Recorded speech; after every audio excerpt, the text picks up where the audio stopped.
Bengi ya Co-operative onyitaniine na bengi ya UNCDF nĩ magĩte na ngwatanĩro ya kũhũra njeki biacara nini cia nenda-inĩ na mũigana wa ciringi milioni 233 wothe bũrũri-inĩ.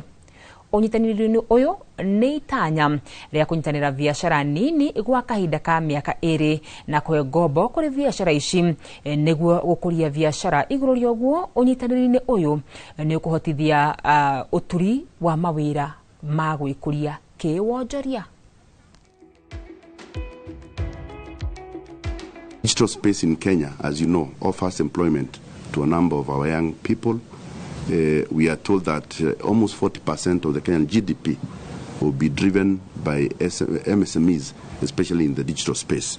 So we are looking forward to be part of that. Our percentage is still very low, and we think if we invest and focus on digital platforms, we have an avenue to grow our economy as a country. And so partnership with the UN is really great because you are helping us to address a potential growth area.